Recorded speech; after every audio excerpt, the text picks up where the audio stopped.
पुढे एक मोठी बातमी बघूया। ठाण्यातून मोठी बातमी समोर येते आहे। ठाण्यामध्ये महाविकास आघाडी फुटली आहे। काँग्रेस मवियातून बाहेर पडली आहे। ठाण्यामध्ये काँग्रेस स्वबळावर निवडणूक लढवणार आहे। काँग्रेसचे जिल्हाध्यक्ष विक्रांत चव्हाण यांनी याबाबतची घोषणा केलेली आहे। दिलेल्या जागा मान्य नाही आहेत, त्यामुळे काँग्रेस बाहेर पडलेली आहे।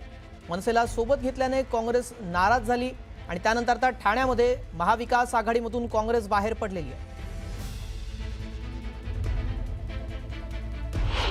अखेर ठाण्यातून महाविकास आघाडीतून काँग्रेस बाहेर पडलेली आहे। काँग्रेस आता स्वबळावर लढणार आहे। आपल्यासोबत काँग्रेसचे जिल्हाध्यक्ष विक्रांत चव्हाण आहेत। चव्हाण साहेब, मुंबईमध्ये मनसेला सोबत घेतल्याने काँग्रेस बाहेर पडली, इथलं कारण काय?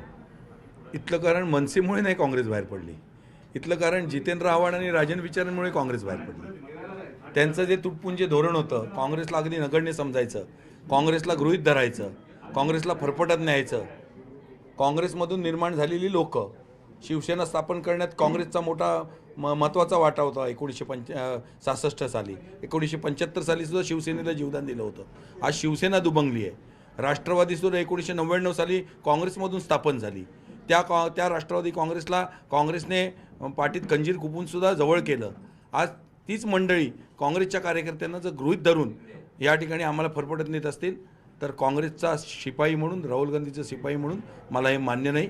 माझ्या कार्यकर्त्यांना मान देणं, सन्मान देणं हे माझं अध्यक्ष म्हणून कर्तव्य आहे आणि मी ते चोख बजावणार। पण ज्या बैठका होत होत्या महाविकास आघाडीच्या, त्यामध्ये सन्मान मिळाला नाही?